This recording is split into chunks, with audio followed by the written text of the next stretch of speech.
अभी ना कहीं कह रही हूँ आजा आज मैं दूसरा आई हूँ पहले कोई ना तो चली गई मैं। बोलो सफला एकादशी मैया की जय। अर्जुन बोले हे भगवान पौष मास के कृष्ण पक्ष की एकादशी का क्या नाम है? उस दिन कौन से देवता की पूजा होती है और इसकी विधि समझाइए। इसकी विधि समझाइए, यह सब आप मुझे विस्तार पूर्वक समझाइए। श्री कृष्ण बोले हे अर्जुन प्रेम के कारण मैं तुम्हारे प्रश्नों का क्या विस्तार सहित उत्तर देता हूँ। अब तुम इस एकादशी का व्रत महात्म्य सुनो।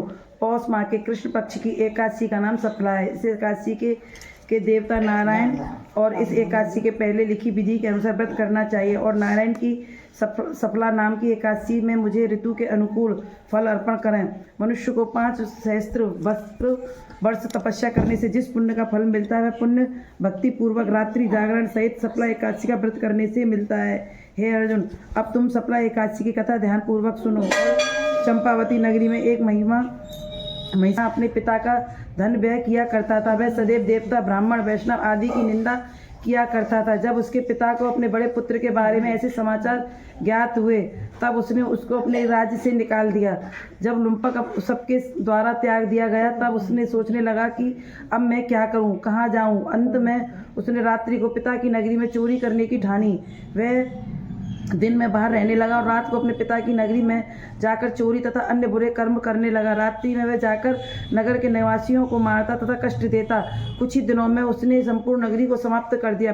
प्रातः उसे पहरेदार पकड़ने पर भी राजा के भय से छोड़ देते थे। जिस वन में वह रहता था वह भगवान को बहुत प्रिय था। उस वन में एक बहुत पुराना पीपल का वृक्ष था तथा उस वन को सब लोग देवताओं का क्रीड़ा स्थल मानते थे। उस जंगल में पीपल के वृक्ष के नीचे महापापी लुम्पक रहता था।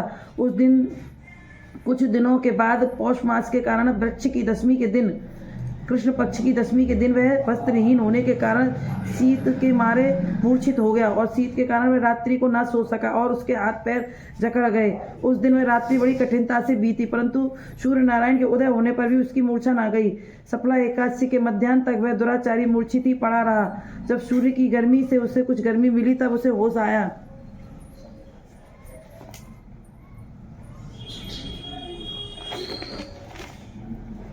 और उसने अपने स्थान से उठकर गिरते पड़ते वन में भोजन की खोज में चल पड़ा। उस दिन वह जीवों को मारने के असमर्थ था, इसलिए जमीन पर गिरे हुए फलों को लेकर पीपल के वृक्ष के नीचे आया। तब तक सूर्य भगवान स्थल को प्रस्थान कर गए।